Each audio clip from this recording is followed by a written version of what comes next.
You're welcome to the faculty. The faculty is a public affairs program on Dr. Broadcasting Service Television every weekday. On today's faculty, we're going to be looking at a very important discourse that has come into the Nigerian narrative in the last 3 days. A slight amendment to the election date for the 2026 to local government, state, and federal government general elections being proposed for early next year. Initially, it was said that the presidential and national assembly elections were going to be held on the 20th of February, while the state and local government elections will be held on the 6th of March.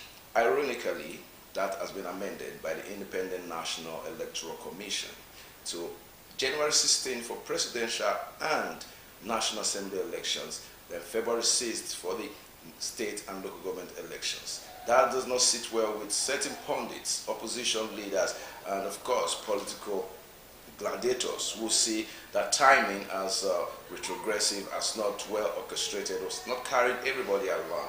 But that is not with INEC, because INEC has come out to state categorically that it sets out to achieve certain milestones, and of course they resolved accordingly. One, that the presidential and national assembly elections holds unequivocally on the 16th of January, and the National Assembly elections, and rather the state and state houses of assembly elections on the 6th of February. And the milestones here, that it's expected that between now, looking at the 23rd of April, and of course that the 30th of March, the primaries of the different political parties of resolving issues of candidates and all that would have been actually talking about congresses would have been achieved. And presently it is going on in most of the world's local government, and most importantly soon on state level. As provided by law, campaigns shall end 24 hours before election day. Political parties are strongly advised to adhere strictly to this, and of course equally asserted that the governorship and state houses of assembly campaigns will commence on the 9th of September, while the presidential and national assembly election campaigns will commence on the 19th of August. All that is going to be thrown more light in today in the studio by two great, very important gentlemen who have an understanding of the political trajectory of our great country, Nigeria. To my far right is Comrade Austin Modibe. Welcome to the program. Thank you very much. And of course, Comrade Lawrence Okpewo, you're welcome to the program. Thank you. Quite a very troubling discussion happening right now in our political climate. Now, let's start with you, Lawrence Okpewo. What's your aspiration to the change of date of the National Assembly, Presidential National Assembly, governorship, and of course the state houses of assembly elections, and why the brouhaha? Well, thank you very much for having me. This is not the first time that election dates have been altered. I remember that in 1999, the governorship elections and houses of assembly were done first before the presidency. That's why Alhaji Atiku Abubakar was elected governor of Adamawa State before he became a running mate to Olusegun Obasanjo. But in 2003, that was altered for the presidency to come first, and so governors now followed after that. We also remember that after the death of our president Yar'Adua, when Goodluck Jonathan ascended office, the elections date were adjusted when Dasuki, who was the chief security officer then, national security advisor, as he was then, was operating from London, and shifted and suggested that the date should be shifted because of insecurity. And so the date is not cast in stone. It can only be shifted. But this recent one, yes, the National Assembly came up with a date, and that the election should be done on that day. But suddenly, you know the way we are very highly religious in Nigeria, even though we are not, somebody said we are very churchous and very religious, but we are not godly in Nigeria. And so anything that has to do with religion, we want to be very strict with it. And so a group of persons said that the day that the election was scheduled to hold, according to the Electoral Act, will automatically mean that some persons may be disenfranchised because it happens to be the period when the Muslims will be fasting. Incidentally, both the Muslims and the Christians, they are running their fasting season simultaneously. And so the National Assembly sat again, had an emergency sitting, and now decided that, okay, let us make an amendment And based on that amendment, Professor Amopiton now came up and said, okay, let us shift the date to a period where it will be convenient for both parties, and that is what has been done. I don't see anything, because it's still within the framework of the electoral timetable. It's still within the framework of the electoral timetable. But unfortunately, we're in a society where we always make up our minds, and we always preempt what is going to come. And if it doesn't favor us, we now make a lot of issue out of it. Otherwise, there's nothing wrong in it's a matter of a week or so that was the shift took place, and it's still within the ambit of the Electoral Act. Yes, Costimo, but those reneging, of course, opposing the proposition of this Electoral Act, are citing some issues of digitalized membership being requested by INEC, and they talked about the issue of that the law expects that within the next 42 days or so they will have a digitalized membership register in all 36 states, and so many other reasons being projected by mostly the opposition, and of course not just opposition parties or opposing individuals of the Electoral Act. What do you think are those fears within the system that pertains raising this salient question by a lot of opposition leaders? Okay, thank you. The fears are germane, very germane from my own perspective, and if I have to explain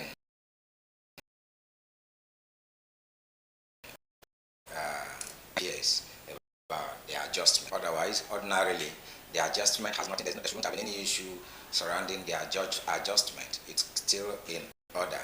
Because in Nigeria today, we find ourselves in a situation where opposition is gradually decimated, and opposition is almost hopeless by all means, because we look at all the shenanigans that has taken place in recent past, because priority is not given to issues that should be prioritized.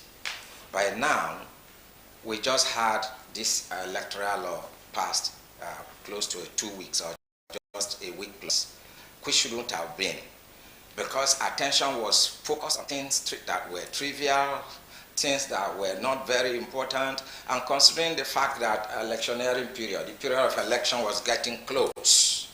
And in getting close, it behoved on the entire structure of governance to have ensured that they mobilized, to ensure that the right thing was done. But here we saw all that played out, and resulting to protests from different angles, opposition and civil rights groups lining up the front of the National Assembly to protest, and some were applauding what happened or played out at the House of Reps, and suddenly overnight they all called for a meeting that got the members of House of Reps to also begin to rescind, remove some items from Clause 60 that was approved by all of them.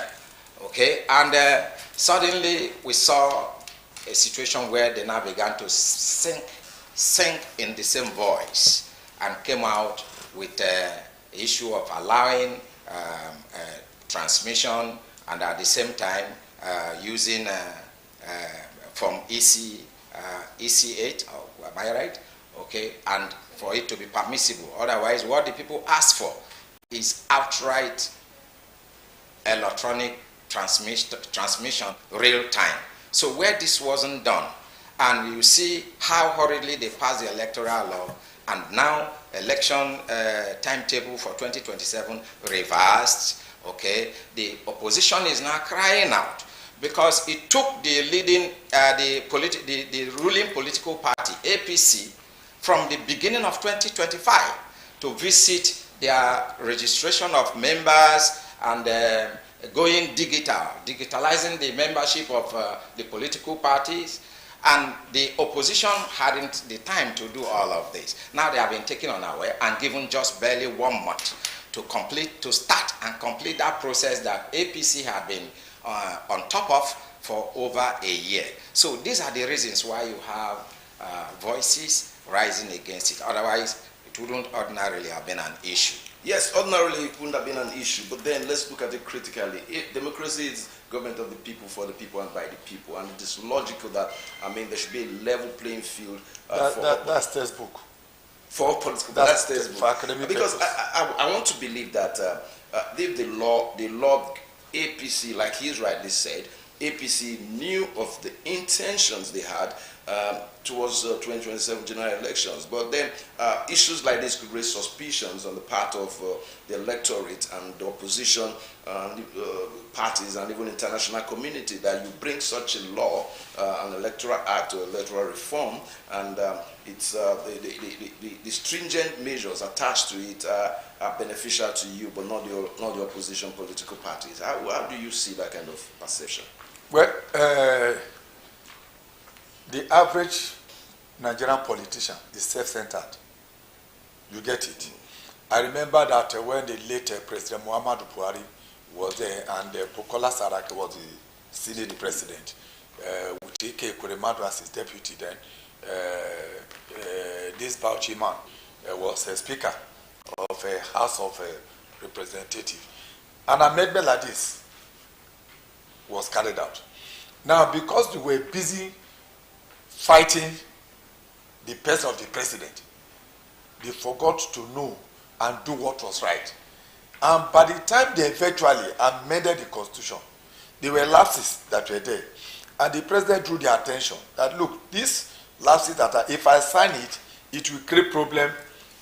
It will create problem for all of us. And what happened? They went using the lawyer boys, social media handlers to start saying that Buhari did not want them to, he wants to rig the election for himself.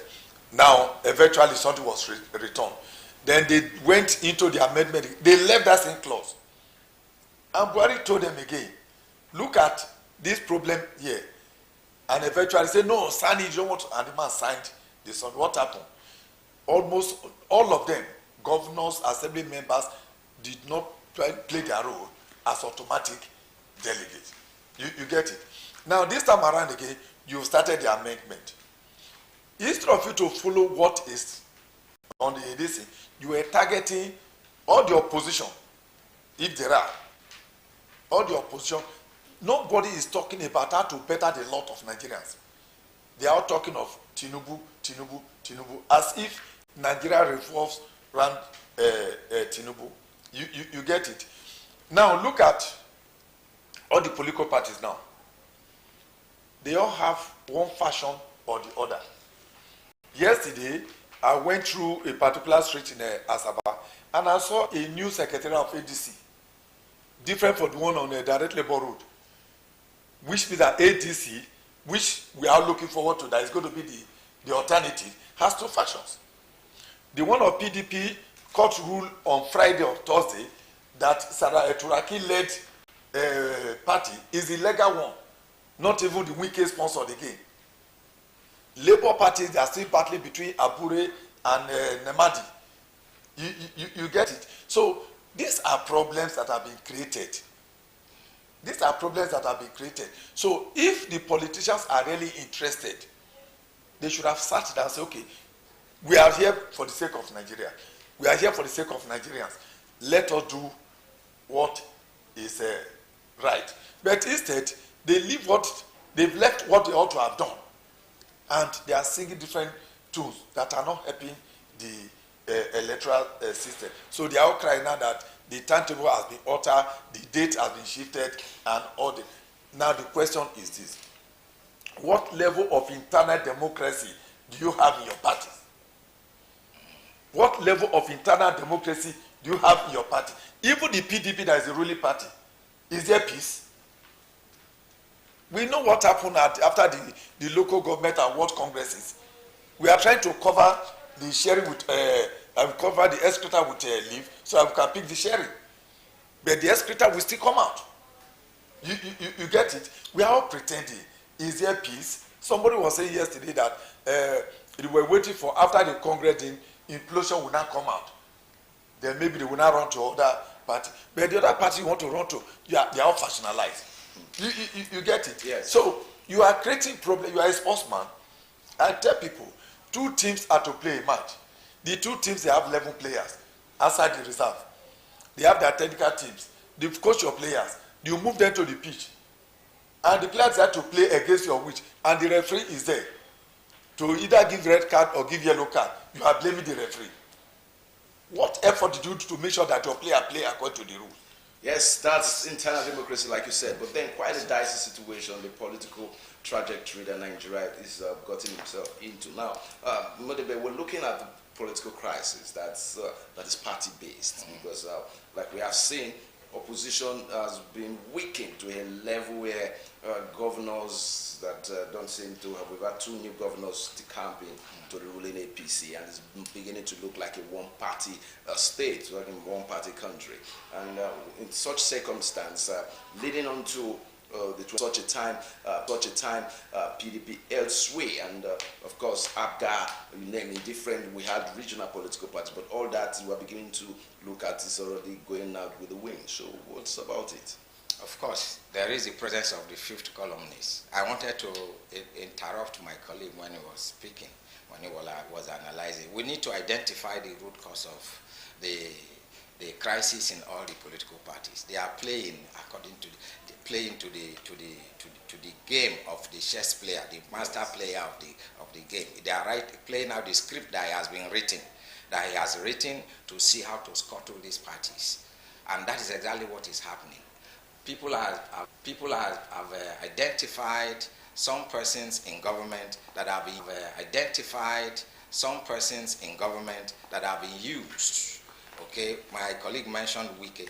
It has been very obvious. You can imagine a situation where PDP, for instance, that was the strongest opposition party, and even the party that was in power and very strong and respected across Africa, across the globe. Today, they are in splinters. And that is because it has been seen as a strong opposition, and one of the strategies to ensure that the ruling party will scale through without any serious rivalry is to ensure that that party is disintegrated, and that is why you have them now in splinters. You can imagine a situation just barely within a month.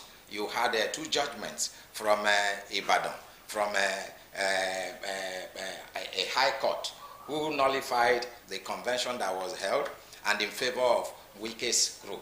And suddenly also, just only last week, another judgment in favor of Turaki-led group that is subsisting right now. We don't know where eventually they are going to end up. But somebody smiles to the bank as a result of. I can't imagine where we will go with that kind of remark, public remark. So, and it therefore implies total submission to the party in power. Because that will look up to the National Assembly to enact laws, just like I said in my earlier submission, before this electoral act was hastily concluded and passed, we had ample time, but they devoted that time to other distracting issues, and they couldn't attend to it on time. And here we are, where we are today. So, and going again to the courts, the judiciary. You have just heard what I explained concerning contrary judgments coming from the same court, okay, from the judiciary. So the masses are left with one thing, if they will be able to do, to now wait until that election day, irrespective of all the state governors and all the state power apparatus aligning with one political party, meaning that Nigeria is now under one party system. It therefore means that it is not able to do it. It means therefore that the party in power has been so powerful and has been able to put everything in place to ensure that it goes its own way. Talking about the election day, we're looking critically at 2 dates, January 16th, 2026 for the National Assembly and presidential election, and of course 6th of March 2026, 6th of February rather, 2026 for state and status of assembly elections. But then nobody is talking about the electorate. Nobody is talking about voter education. Nobody is talking about credibility of the elections. All the political elites are concerned about is basically the dates for the election. Is it that there's already a drawn-out script on what is expected? We should reference the elections that have been held. We have in Abuja recently, where people were asked to stay back, disenfranchised, and then it's 1 or 2 local governments, I think in Osun State and all that. So moving forward, what is the role of the electorate? We're just talking about the political parties. We're talking about INEC. The electorate equally have a low. They have lost confidence. Well, for the electorate, the truth of the matter is that Nigeria has almost 300 universities, but the universities are churning out educated illiterate. How many of the people, even those who read political science, are conversant with the political situation in the country? They are not. You get it.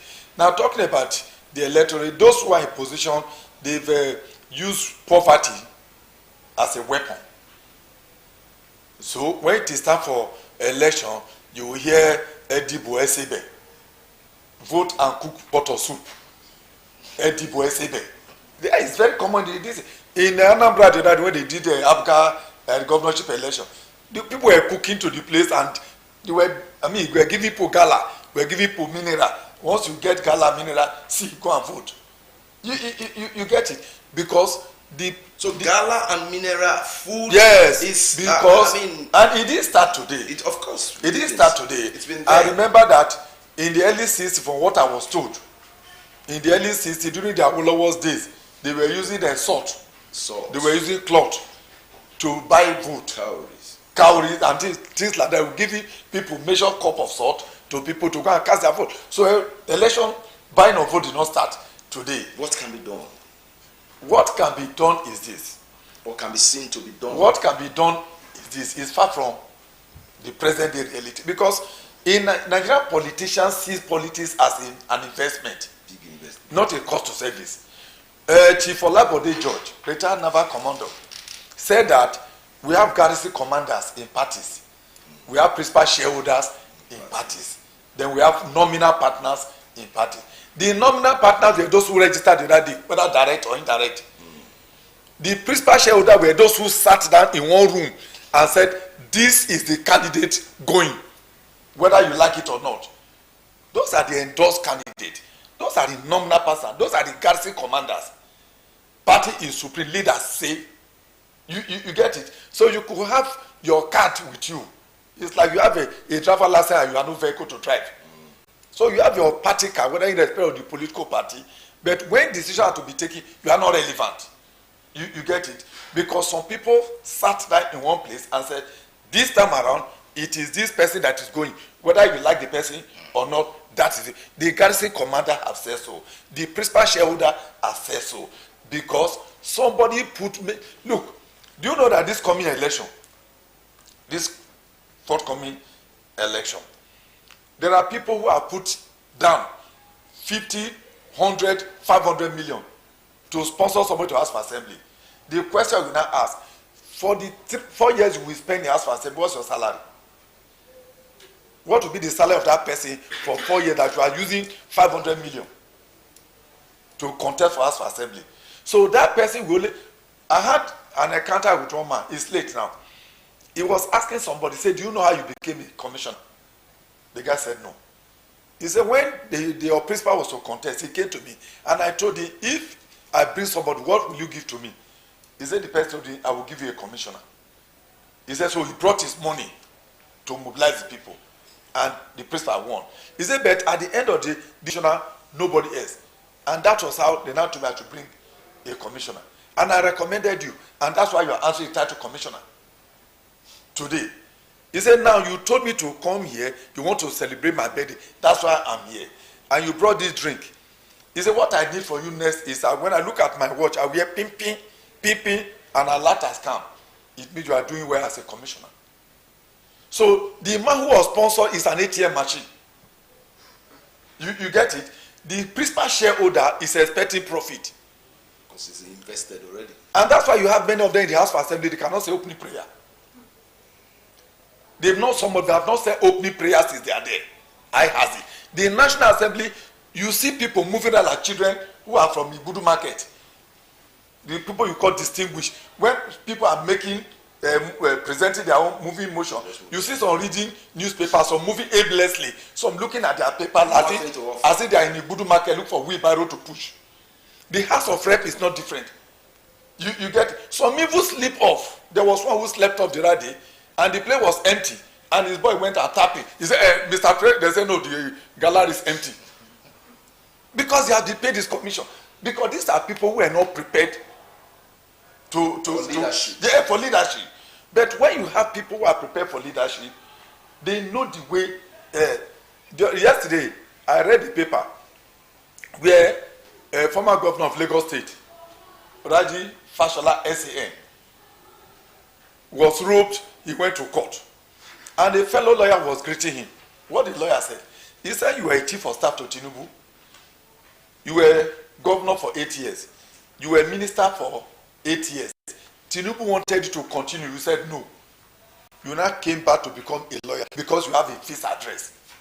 Yes. That here we have people who have become senators, who are coming to become SA to a governor who was a PA when they were there. Yeah, exactly. Because they have no fixed address. Yes. You get it. So that's why you now see that the electors have no say. Because these people will make sure that everything is done so that they can be relevant. So, I don't know, you were here that day when we did the 2023 election. Oh, yes. We're running it from here. We are running from here when the whole of Asaba, the capital DC, no voting materials. We are not voting materials. Even the very close to INEC office, Anwai campus, Agric, Uzo Igweda. Meanwhile, in some other far-flung materials were there. You get it? Because the principal shareholders, the garrison commander, have decided on how the vote should be. And so a winner must emerge. So on the issue of, my brother talked about this split that there's a fifth columnist. Yes, fifth columnist will always be there if you allow a fifth columnist to come into your house. You are a married man, you have your wife, you are leaving your house, you have issues, you settle it yourself. It is when you bring an outsider that it will now become a problem. If the parties have allowed internal democracy, there won't be a fifth columnist. So the parties themselves, they are not prepared for election. The party is not prepared for election. If you're just joining us, it's the Faculty, a public affairs program on Delta Broadcasting Service Television every weekday. Like today, we're looking at a very important discussion, which is the 2027 general elections, the release of a new timetable that we have been throwing as passions on different and divergent opinions related to the different institutions involved with the election process, including the electorate. Moving forward, I want to ask a very important question. The most important player in this, the game changer for me, is INEC, the Independent National Electoral Commission. And now when we talk of INEC here, for the electoral act to be really seen as being an act and being effective, that means it must be well interpreted. Now, I have for Monday two very important questions. Why did it take the president so soon? Why in a hurry? I mean, I believe in less than 12 hours, the Electoral Act was signed into law. And I think with the volume of that act, it was not properly read through by Mr. President. No matter how much briefing, at least as president, you want to see some things for yourself. That is one. Then secondly, how can we trust INEC? Because the efficacy and, of course, transparency that people crave for in this electoral process can only be made possible by the conduct of INEC before, during, and after the elections, not forgetting the judiciary as well.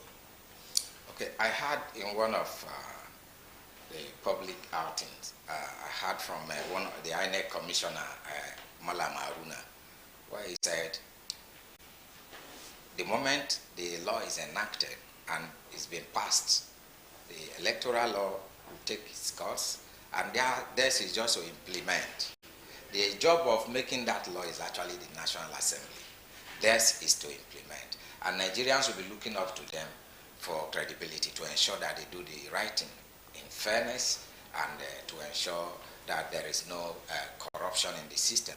But is it possible to do anything in this country without corruption in this system?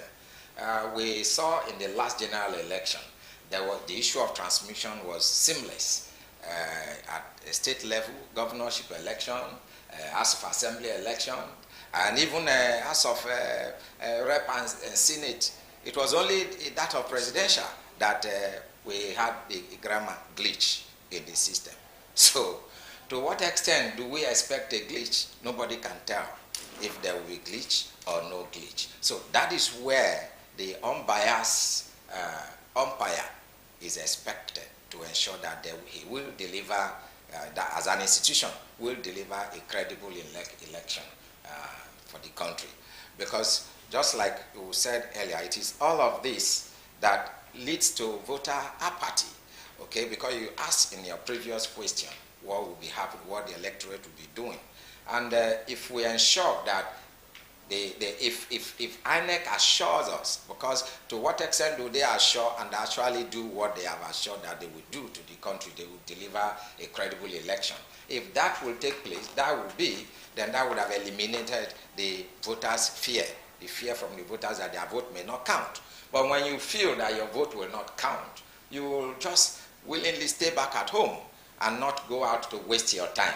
And that would have that's a situation that brings about voter apathy. If people will troop out there and know that this is who they want to vote for, because all of these games, the suspicion in the air is as a result of how the process has been managed.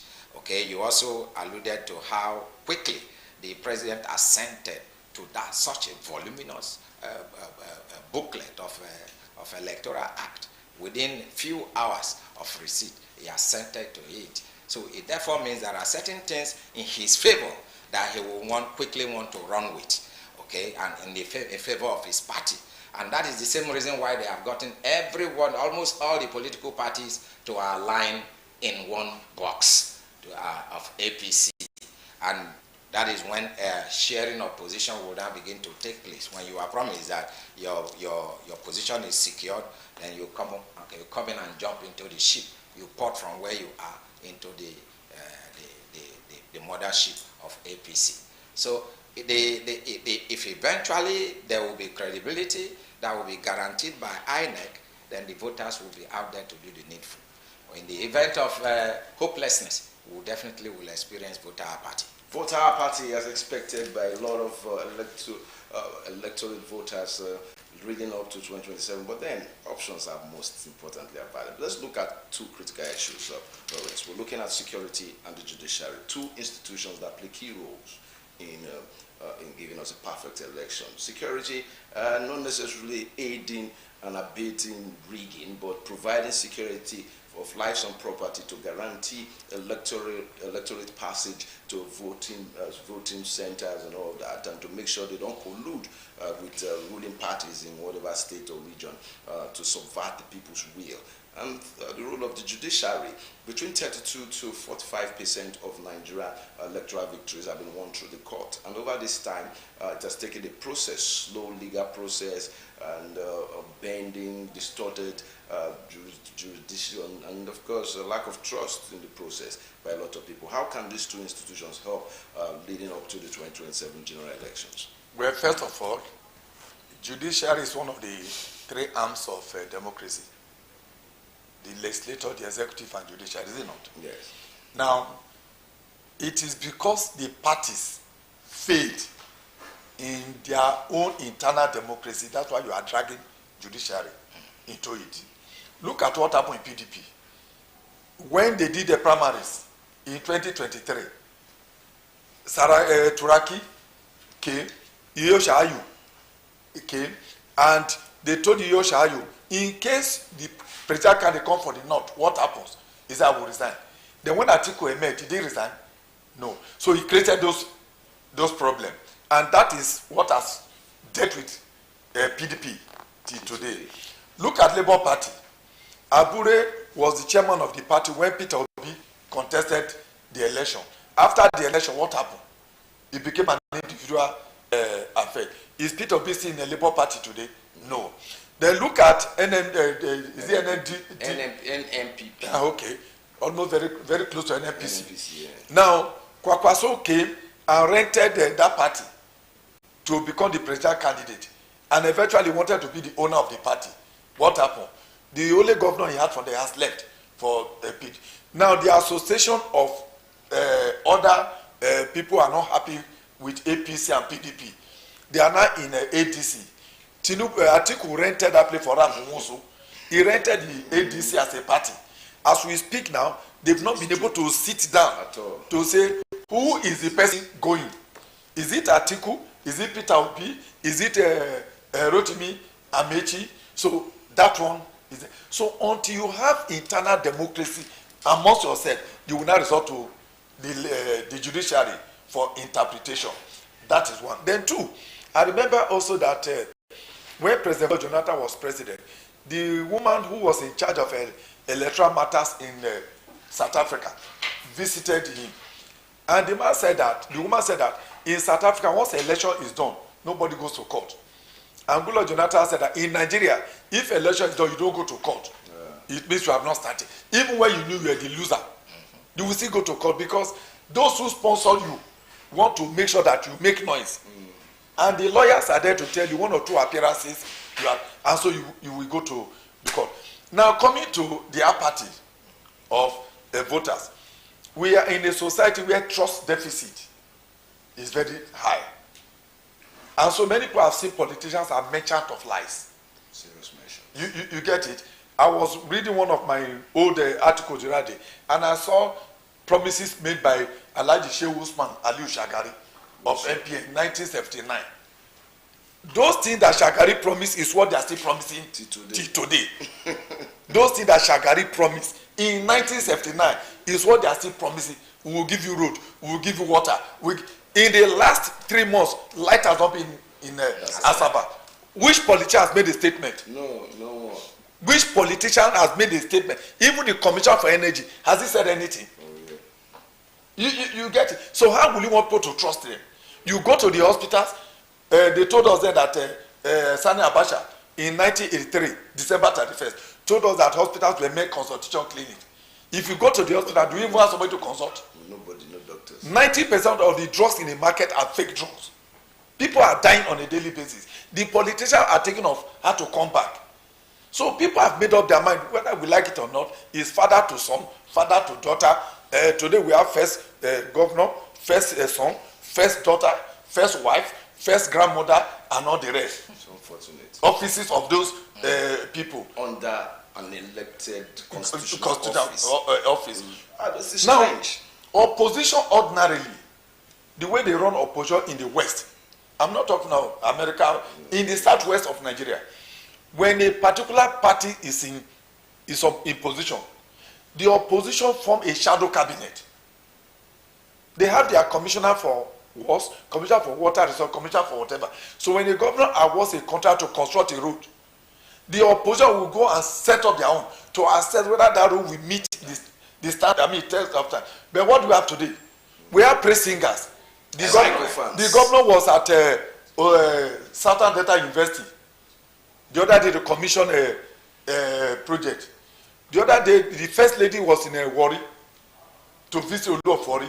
And there were people who were shouting, rule forever, rule forever, rule forever. Are these the people who are going to vote? People who have already made up their mind that the little that is falling for the table is my own. So I'm okay with it. You're already shouting, rule forever, rule forever. In Edo State, the governor, Makosumaga, whatever his name is, was the one who said that if you don't wear Tinubu cap, you are not a lawyer. The question is how many of the ministers in a Tinubu cabinet wear that cap? That is, you get it. So because of some of these things, people are beginning to, have started losing confidence. Go and do your vote. You see the number of those who will collect voters card will be about 3 million. The day of election, 200 will come out. Quite a very pathetic situation. One last word from you, Modebe, please. Okay, I will only ask, I'll take off from where my colleague had just spoken, that we should ensure that we be ourselves. Learn to understand that the politician, the president, down to the local government chairman is not different from who you are. You can also have your own thinking cap, decide on what is right, and choose the part of what is right. Whichever one that is not okay, we put our hands together to condemn it.